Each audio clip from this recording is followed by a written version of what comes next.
Olá pessoal, sejam bem-vindos a mais uma aula.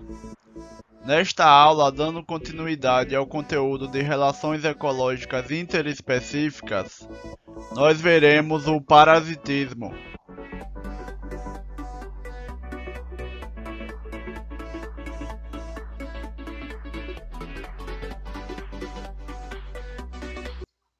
Parasitismo é uma relação ecológica em que uma espécie parasita associa-se a outra, a espécie hospedeira, causando-lhe prejuízos por se alimentar às suas custas.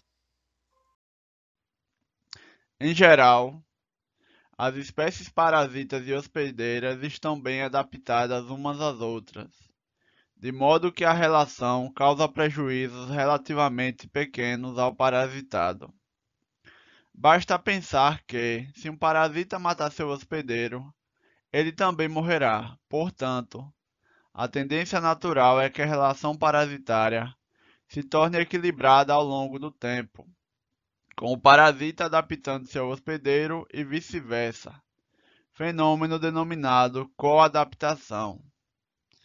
Em geral, os parasitas, eles não chegam a causar a morte do hospedeiro, porque a morte do hospedeiro é prejudicial também para o próprio parasita.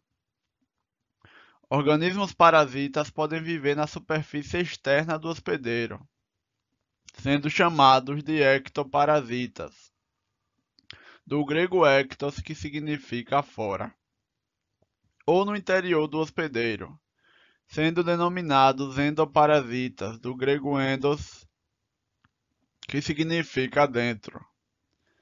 Exemplos de ectoparasitas são os piolhos e os carrapatos, e de endoparasitas são as lombrigas, as solitárias, certas bactérias e vírus.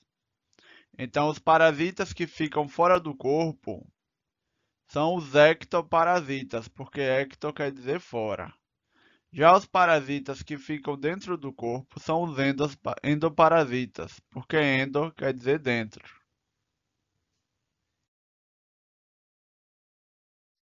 Parasitoidismo, parasitismo ou predação de longo prazo. Um caso particular de parasitismo é o parasitoidismo, termo utilizado para designar a relação em que o organismo vive boa parte da sua vida em um hospedeiro parasitando. Em determinado momento, o hospedeiro é morto e consumido, como na predação. Um exemplo bem conhecido de parasitoide são as vespas, que põem os ovos dentro de hospedeiros como aranhas e larvas de insetos. Após a eclosão dos ovos, as larvas da vespa passam a devorar lentamente os tecidos corporais vivos do hospedeiro, até que ele seja consumido totalmente. Ao final do processo, as larvas transformam-se em vespas adultas. Na figura 10.6, nós vemos um exemplo de parasitoidismo. Pulpas de vespa se desenvolvendo na superfície do corpo de uma lagarta. A lagarta apresenta cerca de 15 centímetros de comprimento.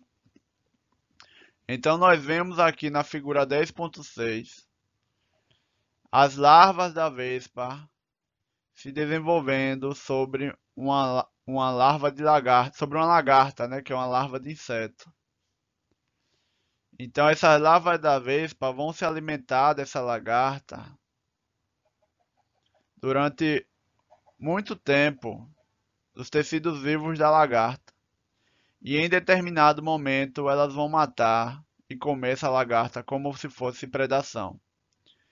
Então esse tipo de relação é chamada de parasitoidismo, que é uma mistura entre parasitismo e predação.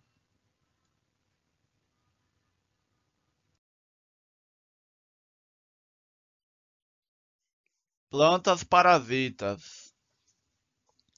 Também existem plantas que são parasitas, não é apenas animais, bactérias e vermes e vírus que são parasitas.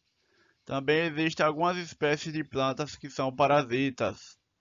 e parasitam outras plantas.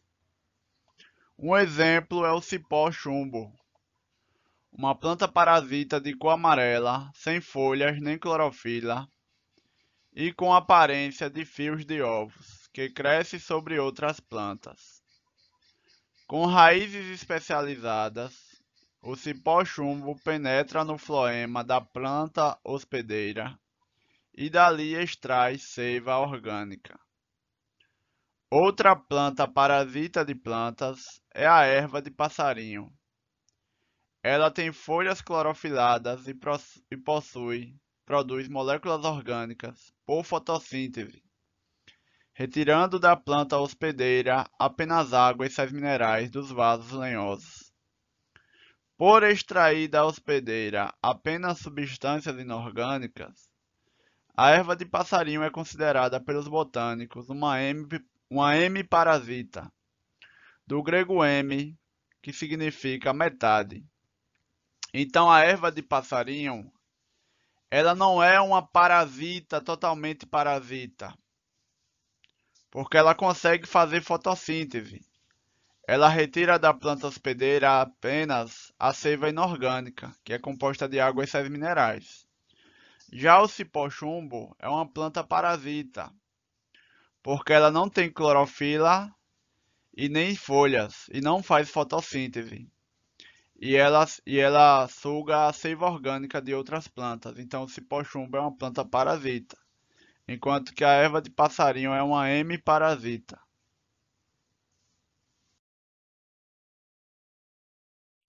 Aqui na figura 10.7 nós vemos exemplos de parasitismo. Na figura A, carrapato da espécie Dermacentor variabilis, ectoparasita de animais. Seu comprimento é de aproximadamente 4 milímetros. Na figura B, solitária Taenia sp, verme endoparasita da espécie humana que pode atingir alguns metros de comprimento. Na figura C, cipó chumbo, Cuscuta sp, parasita de outras plantas, das quais extrai seiva orgânica por meio de raízes sugadoras, os haustórios. Essa planta pode atingir alguns metros de comprimento.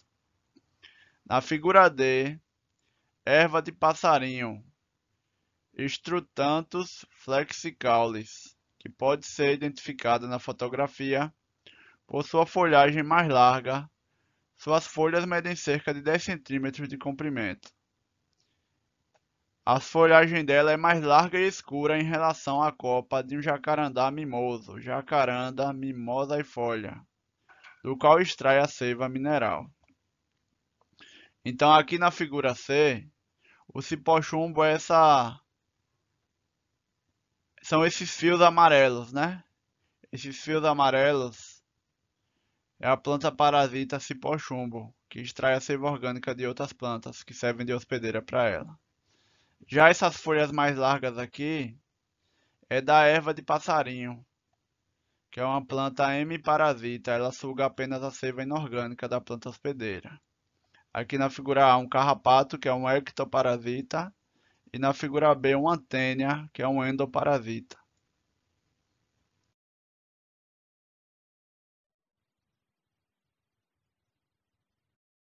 Então, pessoal, estamos chegando ao fim de mais uma aula. Muito obrigado a todos. Não esqueçam de se inscrever no canal, deixe um like e um comentário. Também ativem o sininho das notificações. Muito obrigado a todos e até a próxima. Valeu!